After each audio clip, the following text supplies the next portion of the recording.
Hello, and welcome to a Checkpoint Chat review.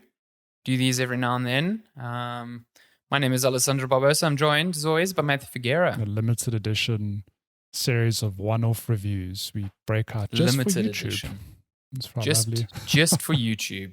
Just for you. If you're watching this, know that you're special. You're so special. You found this. You found it. So this time, we're talking about God of War Ragnarok. This is the much anticipated sequel to the God of War reboot from 2018, if I'm not mistaken. It's been 4 years. It feels like it's been 4 years in game for some of these characters. Some are older, some are older. And things are much colder in Midgard. We've got Fimbulwinter happening. Matt, so we've both been playing this. I've not played nearly as much as good old Matthew there. So I'll come out the gate and say that I've put in about plus minus 40 hours into this game. That is a lot of hours. That's more than the first game. That's way more than I remember the first game. Yeah, it's a lot of hours, and I will also add that I have not rolled credits. I think I'm very close to the end. In terms of story beats, it feels like if I'm not in the final act, I'm definitely on my way to the final act. But I feel that 40 hours has given me sufficient time to talk about this game and my feelings on it. Definitely say so. So yes. any commentary or vibes I give, don't take the ending into account. I have no idea how this game ends. But it could be an absolutely awful ending and completely 180s torpedoes your opinions on this game. Look, I don't think that'll happen, but yeah, in the event that the ending is an absolute dumpster fire, please do not hold me accountable, because everything in those first 40 hours thus far have been really good, I'd say. Yeah, so I kind of want to get your opinion on, well, firstly, what sort of sequel this is. And just, with it being so long, if it manages to maintain the sort of momentum from start to finish. So I think what's interesting when we spoke during our preview, the one thing that came across to me is that when this game is coming out, we both felt like we're keen for more God of War, but how will they set this game apart from the original, And it's funny because as gamers, you sort of have a bar and then you put the bar higher, when there's a sequel. You just expect it to be bigger and better. And going to this game, it feels like my immediate thought was like, it's still God of War, but that's not a bad thing. Like, there's a reason 2018's God of War was Game of the Year for a lot of people, I think us included. One of the best games I've ever played, and it's still pretty much God of War, at least, in the opening hours. It's just well polished. The combat is fun. And in terms of sequel, it feels like it just does things bigger and better. If that's, probably the easiest way I can describe it. But I suppose, out the gate, it's weird. You kind of get given a lot of the tools you finished the original game with. Namely, in the early hours of the game, you get the Chaos Blades. Spoiler if you haven't played the original game. And it kind of... listen, if you haven't played the original, that all bets close off. Close the pot. Look, to be clear, we're going to avoid all spoilers for this game, but if you haven't played the original, I would advise you do so because it's damn good, but also we aren't going to hold back because the sequel obviously follows events that happened in that first game. But you're right out the gate, they do have to fast track you into learning how combat works because they assume you have played the original game, and it feels like it's a bit fast initially. Like there's a lot of information to take in. To the point where I think when we both spoke during the preview, it's like, it feels like we're very rusty with the combat. But getting into the game, it's that muscle memory comes back, and it feels good. Like one thing we all loved about God of War was how sort of meaty the action felt. And that's definitely here with, I think, one of the more obvious additions or improvements is that there's a much bigger enemy variety as well, which you see pretty early in the game. I mean, even if you're watching the footage now, those raiders were definitely not in the first game, at least not that I can recall. You still face those atypical like draugrs. Yeah. But Oh, I think I only saw those like returning 10 enemies. hours in. Yeah. But yeah, it's, I don't know, what have, I know you haven't played as much, but what have your thoughts been on the opening hours of the game? Very much. So I think out of the gate, the thing that stood out to me was just how good the performances are again.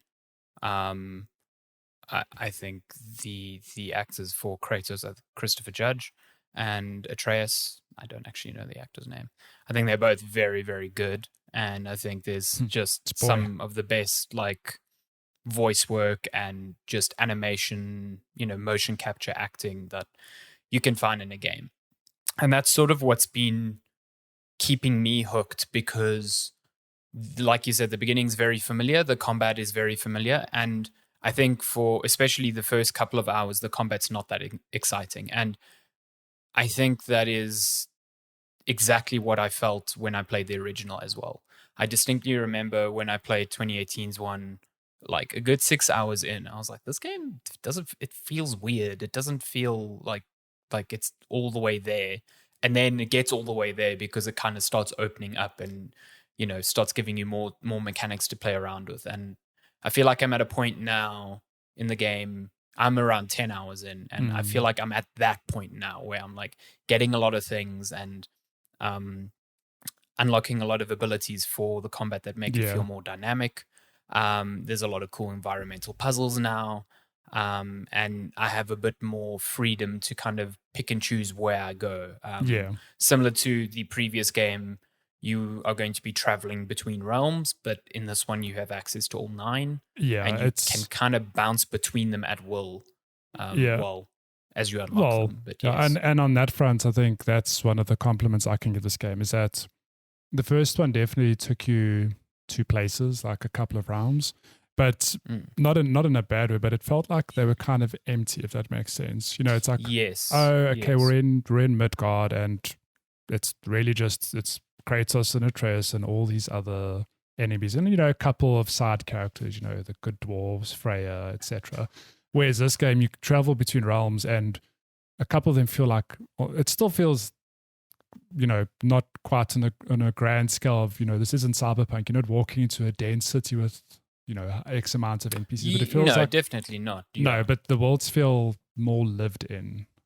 Yes, if that makes sense. Like it feels like even these raiders, I'm like, oh, in the first game, I don't recall seeing many other humans. Now it's like, oh, these are actual raider people living in Midgard, like trying to survive Fimbulwinds. And it sounds like such a silly thing to point out, but it feels like the world's a little bit more alive as a result of that. Yeah, it feels more realized, I think. Just like you can kind of tell where people have their place. And one of the first places the first place you visit after Midgard in the opening is the Dwarven Realm. I cannot pronounce it. It's a name for sure. It surely is a name. But that place is so different. It's like sunny and warm, and you get to take your boat out and visit different islands at will, and each of those islands has something to kind of like pick apart and explore, and you get this whole like dwarven village which feels super detailed and really, like you said, lived in. And you get a lot of backstory on like how the dwarves fit into this realm and how Odin has touched them and how Mimir has touched them. And, but it just feels way more realized and dense in that sense, which is really cool. Yeah, even just to pick up on that, you mentioned Mimir and some of the side characters. It feels like they were definitely present in the first game, obviously. But it feels that their backstories were not lacking, but maybe not as fleshed out. Whereas the writing in this game and the side quest feel, first game again had really good side quests, but in this game in particular, it feels really good to dig into the backstories of a lot of these characters. Like in that dwarf realm you mentioned, like, oh yeah, Mimir's done stuff here. And doing some side quests, it's like, oh yeah, he had this impact, and you get a little bit more detail into his character or what he used to be like before he was just a floating head, not a floating head, you know what I mean? But yeah, the writing on that front is just so good. It's been really cool to play through a lot of the side content and just learn more about these characters. Not just Mimir, there's a whole cast of people to learn about. And even again, like on that front, I think a theme for the sequel, which you'd expect, is that things are bigger and better. There's definitely more places to visit. There are more characters you'll meet who you didn't in the first game. Spoiler, you do know that Thor is present here. You heard about him in the first game, but he's here. You actually get to, see who he is, that sort of thing. And he's not the only lot one. Happens in the first half an hour of this game. My God. And he's not the only character. There are tons of new characters you meet, and they all feel very well realized, whether it be through the voice actors or the story or the side quests or even just codec entries. It feels like this world has only gotten bigger, which is quite something, because one of my, not concerns, I guess, but something that was at the back of my mind of like, the first one did a pretty good job with Mimir telling stories. Now how do you keep that level of storytelling in a sequel when, you'd imagine they've told a lot in the first game, but they do. Like, I think Norse mythology as a whole is so dense that they've just dug in and had fun, like putting their own spin. Or even like, I think you mentioned before we started recording, it feels like a lot of this Norse mythology has actually been kept somewhat close to the source material, like within reason, of course, but kept close to the source material. Yeah, much more than any sort of Norse knowledge you would have gleaned from like Marvel or something like that.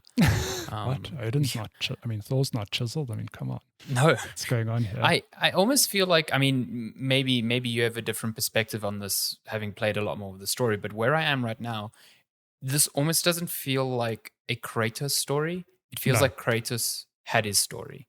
Kratos' story was the previous game where he was dealing with the loss of his wife and the realization that, he now needed to be the father that Atreus needed. And it almost feels like that story's done. And this is more of this is like Atreus' story now. And Kratos is just there to kind of guide it. Well, it's yes and no, because I completely agree with you. In the first game, obviously Atreus and other characters are present, but it's Kratos' story. It is that they're walking towards, the world's tallest peak to scatter his late wife's ashes, and all the stuff that happened in between. And him, dives into him being this old god who's done some really bad shit, trying to be a good father. And like coming to terms with it. Yeah, and coming to terms with it. Whereas you're right, this game, Atreus, I don't know how much time has passed, but Atreus is definitely a lot older. He's like a teen.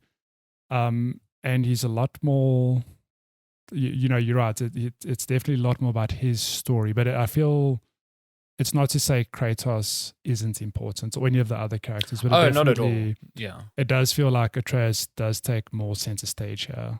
A lot of the story beats, what's happening is because, you're trying to figure out where Atreus fits into this whole Ragnarok spiel. What is going to happen. But I think... Which at the end of the day, you started, you know what I mean? The killing of Balder is what triggered this whole thing. Spoiler, killing Balder at the end of the last game is, the stage for, oh God, this world-ending event is coming. The big winter's coming. We know, again, spoiler, that Atreus is being foretold as Loki, and he has some other event, or not event, some other role in this event. And the story is them setting on this journey to figure out, well, what is it? And you're right, like Atreus is the one pushing the rest of the cast, going like, hey, I want to figure out what my role is. Can we not just sit around and do nothing? Where Kratos' role is, no, I'm your father and I'll be very protective. Very much like the first game. That's exactly it. He's protective, but in a way that he doesn't want to confront anyone. He kind of just wants to shy away from, he just kind of wants to keep everyone safe without pissing anyone off type of thing. But it is nice to see that, obviously, it's funny how a lot of the stuff feels so close to real life. Like it is a proper father-son relationship where the parent is being super protective and the child is like, hey man, I just want some freedom. Like, could I live? Pushing some boundaries. Pushing some boundaries. Can you just trust me? That sort of thing. But it's very cool to see how Atreus specifically has grown. He's not not this little kid anymore. He's very capable, has his own stronger opinions. And I think he's at that age now where, in the first game, he's a kid. You're not going to talk back to your father, really, because good Lord, it's Kratos. You want to piss him off. Whereas this game, Atreus is like, listen, like I've got some opinions and I want to follow them through. And it's cool to see that dynamic and how they bounce off each other and deal with the consequences.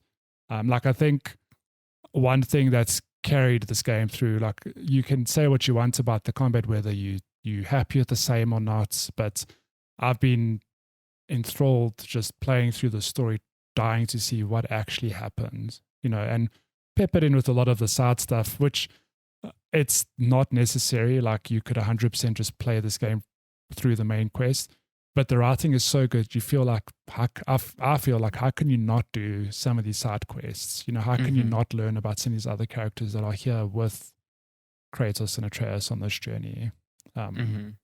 So it's an interesting sequel, and I think it will be divisive. In some critics will say like it's more of the same and on a bigger scale, and I can't believe, not to say that no innovation's taken place, but you get what I mean. The foundations here, it's pretty much the same sort of game as the original on that front. It's not like, it's very iterative in terms of mechanical design. I do think it is a big step forward in terms of world design. 100%. But it's not like, oh, I can't believe they've included this city management game here. Wow, what a groundbreaking addition for this franchise. Like as a dumb example. So you will get those critics who be like, oh, it's the same game. Not that it's a bad thing, but then I think I'm in the camp of it's more God of War, but that's not a bad thing because I loved the hell out of the original. Like I really did. I platinumed it. It's still one of my favorite games of all time. What a great story. And to see more of those characters and, see where the story goes, like, yeah, I'm there for it. Do you get the sense, because I've had this, even in just my short 10 hours, I've had one or two moments of like, this part could have been shorter type of thing. Are you talking about for example, at the sort of end of the Dwarven realm, you go into a mine and you're there like trying to find someone. And the time between arriving at the mine and actually finding said person is, I think, quite long. And I'm just like, this could maybe have used some like editing, you know what I mean? Being like, we can tighten this up. Yeah, so to speak. So I want to know, given that you've played 40 hours and not finished it, if you feel there are like spots similar to that throughout or not. So it's difficult to say because, like I've said, I've chosen to do a lot of side stuff. So like giving you a sense of, this part feels very long. Like I actually do hear you. And I actually have had times where it does feel like some story beats. It's like, oh, we need this wang jangle. Like, let's go here. And then you get there and it's like, okay, we need to do X, Y, Z. And you do X, Y, Z. It's like, oh, we still don't have the wang jangle. We need to still do this. And like, I hear you. It can be a bit long-winded. Like, maybe some of those sections could have been tighter. Just feels like artificially long at times. Like in this mine, for example, I think there were multiple doors where it's like, oh, let's check that door. Nope, not that one. Got to check that one. Nope, not that one. I'm like, come on, man. Yeah, no, look, I hear that. Maybe it is artificially long in some instances of the game. But again, it's such a difficult thing for me to gauge because I've really sprinkled out a lot of the main story with side quests, which, for example, you might do some side quests in the same realm, but you're doing a different story beats. So it takes you out of that, we're trying to do X, Y, Z. So it feels a bit different. But that's it. I'm curious to see what other people think of the overall time. Because if I were to hazard a guess, I was telling you I'm playing on the hardest difficulty, which means I've died a lot. That's a good point actually to mention as well, is that I mean, to be fair, I'm playing on normal and I'm still dying quite a bit because I feel terrible to combat. But I assume a lot of hours have been put in on your side. That I wouldn't say like I've lost 10 hours to dying, but I mean, at least a handful of hours, maybe 2 or 3 have certainly been to like, oh no, I need to retry this boss a couple of times. But with my mix of side quests, getting to 40 hours, and now I think I'm at the end, unless, it's the classic, oh no, it's not the end. Here's a whole separate act. Listen, the original did that, I think, twice. So. Yeah. So, but in my head, I'm like, it feels like I'm at the end. So I'm going to guess and say, like, if you were to mainline the story, I'm putting an educated guess of 15, maybe 25 hours, which that's still pretty 15 long. 15 seems way too low. I don't. You think it's low? So let's say 20 to 25. That's longer than the original by a good couple of hours already. Yeah. And I think it might be longer. Like, again, I don't know how long it is. I think in general, people are going to spend more time finishing this than they did in the original based on. Oh, yeah, no, 100%. This game's longer without a doubt. I think even just the fact that there are more realms and each realm. Yeah, exactly. Probably has, not probably, but most realms have a bunch of side quests. Like, there's a lot more game here. Because there were only like 4 or 5 in the first one. Oh, and like 2 of those were just like puzzle story beats challenge or, places. Yeah. But just to go back to your point, I hear you. I think some of the sections might be a bit artificially long, but I'd be curious to, like, I can't tell you from my side, yes, that's a definite, oh my God, it was too long throughout, but I'm curious to see what other people feel. But I think, I think people will come down on different ways on that thing. Yeah. I definitely think, it's more of a subjective thing. I just think it's prudent to warn people that, like, if you, like, we both loved the first game. I had my issues with it in its opening hours, but by the end, I pretty much, like, it was like my game of that year, without a doubt. But since then, a lot of people have come in and said they burnt out on that game. They just felt like it didn't have the mechanics to sustain, all of that time of gameplay. And I think if that's you, then you're going to have trouble here. Yeah. Like, probably more so, because it is very much those same mechanics, albeit refined. But I don't think if you burnt out on the first one, I don't think there's enough here that is going to change your mind, put it that way. But it's so funny that on that criticism of the original game, I felt so different, because it felt like that game always drip fed me something, just enough to make it. I feel the same way. Whereas again, this game feels different because it feels like you get most of your tools up front, with some exception. Like, a good example is, from the first game, you get runic attacks. You don't start with any of those, and you only get your first one a couple of hours in. So, like, they do introduce some stuff, but it's definitely at a slower pace.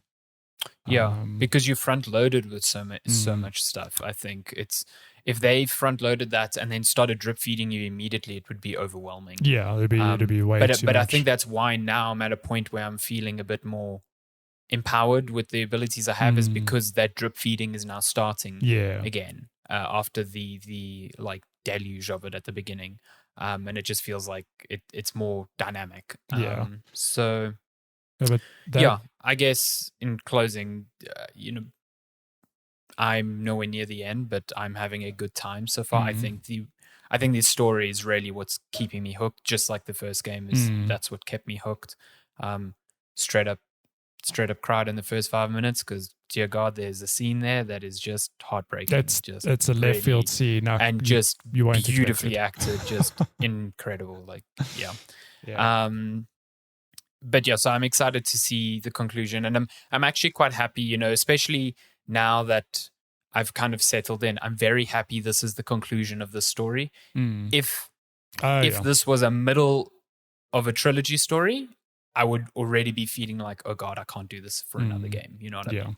So I think that was a good decision by them. So yeah. I think my closing thoughts is, I think the biggest compliment I can give this game is that it is a worthy sequel.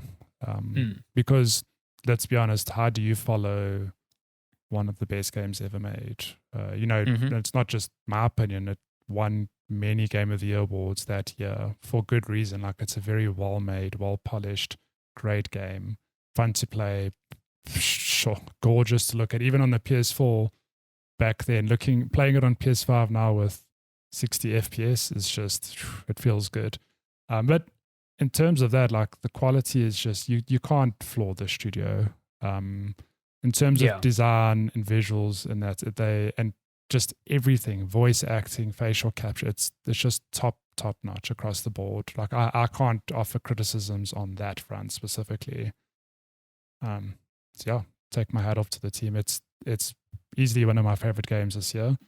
I've had moments where there is that glaring question of like, is this the game to take Elden Ring off the Game of the Year throne? I've had moments where I thought I could see that. I actually didn't even think of that because the whole year you've been kind of like Elden Ring. But I've had moments where, like, subjectivity aside, objectively, they're both very well made games. And again, like Elden Ring did things to push that, From Software's formula forward. But it's at the end of the day, it's still their base DNA. You know what I mean? In terms of quality with both of these, I'm like, I don't know, God of War is very well made. Like, I can't flaw it on much. So it'd be very interesting come end of the year to see, if people who didn't vibe with Elden Ring are like, of course, God of War's Game of the Year and vice versa. I can tell you, actually, I was about to be like, oh, I'm pretty sure more people play God of War than Elden Ring, but then I just remembered what like sales Elden Ring did. Elden Ring. That actually is not true. But I do think it's gonna. I think irrespective of where people fall, like it's still gonna be up there as one of the the best games of the year. One of the best games of 2022. I can say that with a complete straight face. I just based on what I've played, I don't think it's going to garner the same. Maybe not the same love. Not the same level of critical acclaim. I think it's going to get. I think it's going to review very well. Yeah. I mean, based on us, we are very positive on it, and I think most people are going to be. But I don't think it's going to hit in the same way that the original, the first game did, just because that felt novel, and this feels like more of that 100%. Yeah, you know what I mean? It's it's a difficult discussion because it's come full circle. It is a thing of I went in going like, how are they going to blow me away? Like God of War 2018. Was so good. How do you do better? And playing it now, I'm like, I don't know. I kind of like this game as is. Like, sure, they could do more. Yeah. But how do you don't, what's that age old saying? Like, if it ain't broke, don't fix it. As something Brock would probably say. It's a tricky balance to find because it's like, don't just rehash it. People expect something more and interesting. And I think that's where the story really comes in. So that's why I'm excited to kind of play more and see how that kind of concludes. So I will say stay tuned for you specifically because there are definitely surprises and twists and things that happen that have at least kept me engaged throughout. Like there's a reason I've played 40 hours and it's one of those things, not like, it's been 40 hours. It's like, man, I can't wait to play more of this. Like, damn, can't wait until Zeus comes back. I can't wait. Comes back and punches Odin in the face. Yeah. Oh my God. Never saw that coming. If that's what happens at the end, that is complete Jesus, fluke. If that's what happens. Wow. Let me play your lottery numbers today. Good Lord, we're hitting ones here. Cool, but that's our thoughts on God of War. Real good game. Yes. I think when you are finished the game, whenever in the future, whether it be this month or next year, we will do a full spoiler cast. We will dive into, and when people obviously have had the chance to play played it. Yeah. But for now, I guess that's our concluding thoughts on God of War Ragnarok. It is out just under a week's time, so 9th of November. It's on PS4 and PS5. So that's pretty cool. Looks pretty great on PS5. We both played it on PS5. Looks pretty great there. Runs really well. I guess thanks to Sony for providing us code. So disclose that. It's really nice to get a game. Yeah, it was super nice to get it like almost 2 weeks ahead of this embargo. So that was cool. And we are happy to hear everyone else's thoughts on the game once you guys have your hands on it. But if you enjoyed this video and you have no idea where we are from, let's Checkpoint Chat. We run a podcast series. We put out episodes every Monday at 7 a.m. South African time on every podcast platform you can think of. And then right here on YouTube where good old Matthew breaks out sections like reviews and news and all of that good stuff onto YouTube into individual videos if that's more your speed. But I think that's going to do it for for now. Thank you so much for watching. Yep. And we will hopefully see a bunch of you next time on the next episode of Check My Chat. Thank you so much. Have a good one. Goodbye. Bye.